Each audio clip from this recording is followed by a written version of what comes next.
My name is Melissa Lee, and I'm a partner at the Nashville law firm of Manier and Herod. I'm going to talk today about an arbitration that I recently handled and won on behalf of a surety. The case highlights the importance of a surety's performance options and how an obligee's improper supplementation of a principal can discharge a surety's obligations under its performance bond. This case involved a U.S. Army Corps job in Fort Benning, Georgia called the White Elementary School Project. Our surety issued a subcontract performance bond and a payment bond on behalf of the Resilient Flooring and Tiling subcontractor to the GC. The dispute arose between the surety and the obligee, we'll call the GC, on account of the GC retaining a supplemental subcontractor without first providing notice to the surety, a demand on the surety, or giving the surety an opportunity to perform under the bond. What is unusual about this case is that the principal was never terminated and actually completed its scope of work on the project. Let's start with the timeline. What happened?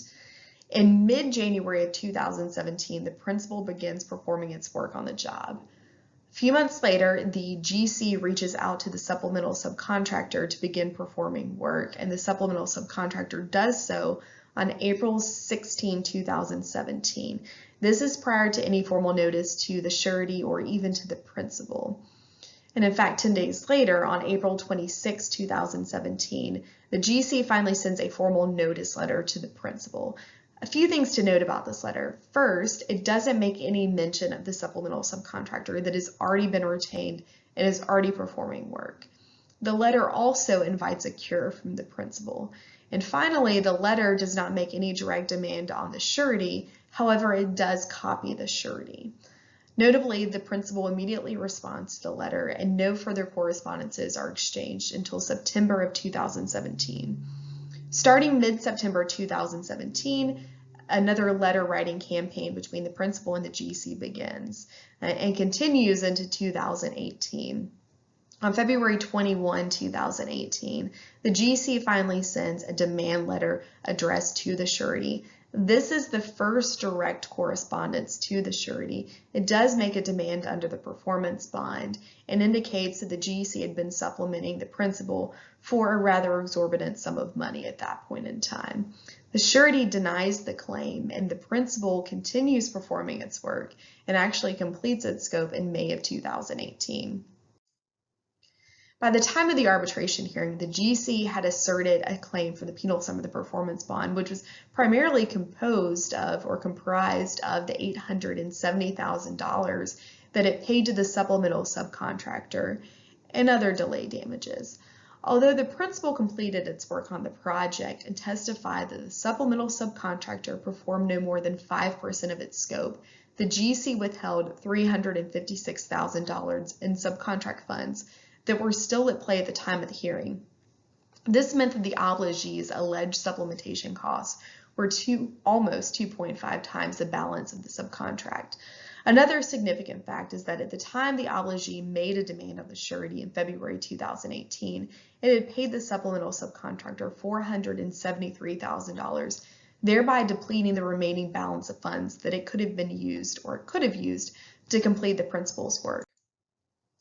The surety asserted a number of defenses, the primary one being that the obligee, by supplementing prior to making a demand on the surety, deprived the surety of its performance rights under the bond. The surety also argued that the obligee committed a gross failure to mitigate its damages, as evidenced by the exorbitant sums that were paid to the supplemental subcontractor. The specific language of the performance bond was a big issue in the case and had to be examined by the arbitrator before we could get to the big issues. The performance bond was a manuscript bond with two particularly relevant sections. Section 1, entitled Surety's Cure of a Principal's Failure to Perform, granted the surety specifically enumerated performance options in the event that the principal failed to perform the subcontract work and the obligee gave notice to the surety of said failure.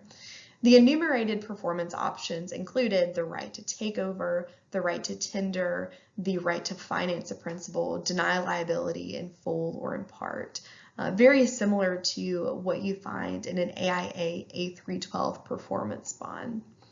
However, this performance bond had a separate Section 2 that is not found in an AIA A312 performance bond that led to the interpretation dispute between the GC and the surety. Section 2, entitled Indemnification, reads like an indemnity bond.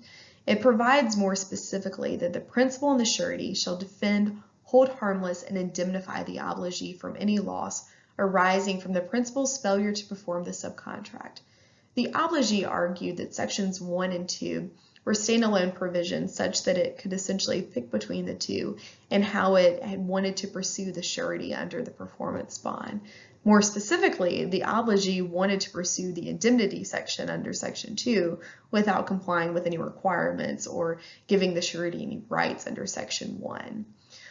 We argue that this interpretation of the bond by the obligee, the GC, deprived the surety of any power of performance under Section 1 of the bond. Put simply, it was incomprehensible for the drafters of the bond to include Section 1 that gives the surety certain rights of performance, only to then divest the surety of those rights in Section 2 of the bond. Finally, because the GC was the drafter of the bond, we argued that it had to be interpreted in favor of the surety and against the GC as the drafter of the bond. What did the arbitrator say on this issue? The arbitrator agreed with the surety's position and found that the provisions of Section 1 and 2 must be read together in order for both sections to be given effect. The impact of this holding was that the obligee's claim must be viewed in the context of the conditions and the requirements of Section 1 of the bond, and the obligee could not simply turn over its claim for damages to the surety and expect the surety to be liable. The next major issue in the arbitration was when did the GC trigger the surety's obligations under Section 1 of the performance bond? The obligee, the GC, argued that the surety, by being copied on prior notices to the principal, should have involved itself, taken action, and arranged for completion of the bonded subcontract. Surety argued, however, that these correspondences prior to the February 21, 2018 demand letter were simply cure notices. They never made a direct demand on the surety. They invited the principal to cure its alleged defaults, and the principal was never terminated and actually continued performing its work on the project until completion. The surety representative testified at the arbitration hearing that it was common for obligees, particularly general contractor obligees, to copy sureties on notices to their principal simply as a means to put pressure on the principal, and that even though that happened, it did not, the surety did not take that as a demand for performance under the performance bond. What did the arbitrator say on this issue? The arbitrator, again, held in favor of the surety and said that the obligee did not provide notice of its intent to make a claim on the performance bond until February 21, 2018, and that the prior correspondences from the GC to the principal were simply cure notices as asserted by the surety. Thus, the arbitrator held in favor of the surety. With these issues decided, we get to our main defense and our main issue in the arbitration. And our argument was this: Section 1 of the performance bond unambiguously granted the surety specifically enumerated performance options, and the GC materially breached Section 1 by failing to timely notify the surety of its claim or give the surety a meaningful opportunity to exercise its performance options. By the time the obligee made a demand for performance in February of 2018, the obligee had been supplementing for no less than 10 months. The entire subcontract balance had been depleted, and the project was almost complete. Case law is clear throughout the country that the obligee's conduct that deprives a surety of its performance rights discharges the surety of its obligations under the performance bond. Our pre-hearing brief cited the Green River, Elm Haven, and Dragon construction cases, among others, for this position. While I believe our parallels between the case at hand and these cases that were cited was important, I think more compelling were some of the practical arguments that we made. particularly in light of this being the less formal arbitration. So by the time the obligee asserted a performance bond claim, it was challenging, if not impossible, to distinguish what work had been performed by the principal and what work had been performed by the supplemental subcontractor. There were issues that came up during the arbitration as to whether or not the supplemental subcontractor corrected its own work and the GC was attempting to charge for the correction of its own work. Those kind of practical considerations were difficult given the obligee's deprivation of the surety of its performance rights. Here's a quote from our brief. Even if the surety had attempted to interfere with the principal's work upon being copied on a letter from the obligee to the principal, the supplemental subcontractor had already been hired by the obligee and was working ahead of, behind, and in other areas from the principal. The obligee created a situation that it could have avoided by simply stopping once it believed the principal to be a material breach of the subcontract and calling upon the surety to investigate and make an election under the performance bond. How did the arbitrator hold on this issue? Well, spoiler alert, I think you probably know by now that the surety won its position. The arbitrator held, by the time the GC made its specific demand against the surety, it had already spent hundreds of thousands of dollars supplementing the principal on the project, effectively de-scoping some portion of the work while also supplementing the principal to perform punch list or corrective work. In addition, the GC continued to pay the principal, thereby reducing and depleting any funds that would have been available to the surety to perform under the bond. The failure to put the surety on notice that the GC intended to pursue a claim under the performance bond until after the subcontract funds had been depleted prevents the obligee from now asserting the surety has an obligation to pay the penal sum of the bond.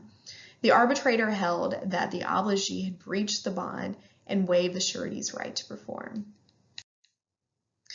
Although the arbitrator's award is not a published case or an opinion, it represents a significant win for the surety industry. Even in the case of a manuscript bond that has never been litigated, the surety's performance rights are still of paramount importance, and the obligee must act so as not to impair those rights and breach the terms of the bond. Otherwise, the obligee risks forfeiting its claim. If you would like to know more about this case or defending these types of claims, you're welcome to reach out to me, Melissa Lee, or any of my partners at Manuscript Herod. Thank you, and I hope you enjoyed this performance of the Manuscript Bond.